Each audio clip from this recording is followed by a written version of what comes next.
Love-inspired suspense and HarperAudio present Grave Amish Secrets by Patricia Johns. Performed by Liz Fodor. He brought me to the banqueting house, and his banner over me was love. Song of Solomon, Chapter 2, Verse 4. To my husband and son, you are my favorite part of every day. I love you. Chapter 1. The winch moaned softly as it wound the cable, slowly drawing up a bag of bones from the depths of the hand-dug well. It was a warm spring day with the scent of new growth and dark earth permeating a welcome breeze. The beautiful weather and chattering birds overhead were in direct contrast to the somber, grisly scene Detective Penny Moore and her partner, Detective Stuart Jones, were overseeing. But in Penny's experience, investigations into murder seemed to go that way. Life carried on for everyone else. Seasons changed, people kept right on living. And it was up to the detective to stop time for the victim and find out who'd killed them. But this particular investigation was personal. This wasn't just any well. Leaves rustled softly, bringing back fond memories of childhood play in this very thicket. Forbidden play, of course, because the well made the area dangerous for children.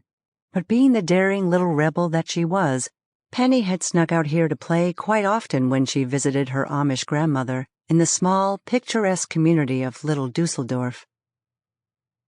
In a field beyond the trees, a cow mooed, the sound mingling with that low growl from the working winch that was set up over the now open well, bringing up bag after bag of fresh evidence. Penny let out a slow breath, trying to distance herself from the ugliness of it all.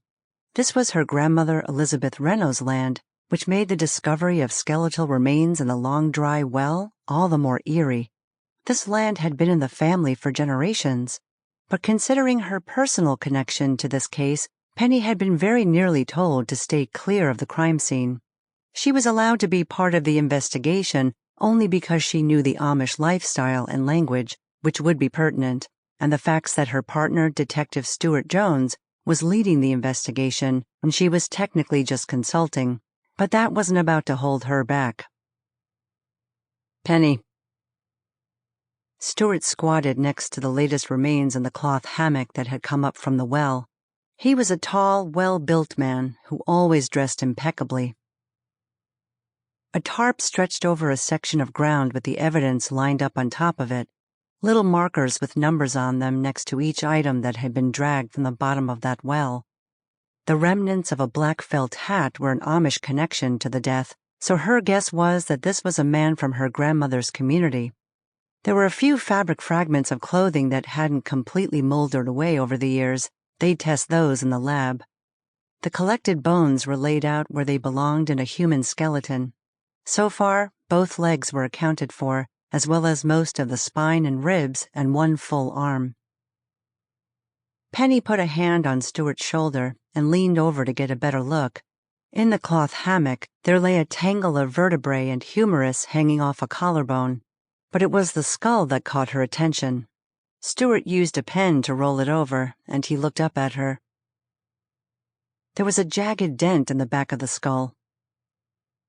"That looks like a cause of death right there," Stuart said. He ran his gloved finger over the fractured bone. Penny looked closer. "Yeah, we'll have to wait for the forensic team to call it, but I'm pretty sure that'll be our cause of death." What could have led to that kind of trauma? There was no obvious blunt instrument in the well or in the brush around it that they'd found yet. All the same, this obviously wasn't a recent death, considering that all that remained were bones. The murder weapon would be long gone, but she looked around, trying to imagine the scene that had played out here. About 50 yards beyond was her grandmother's grassy backyard and garden. The home was a big 3-story farmhouse that had started as a single small house about 4 generations earlier and had been added on to since, story by story, wing by wing. Now it was spacious enough to house a very large family indeed, although it was only Elizabeth Reynolds who rattled around inside these days. Sample complete. Ready to continue?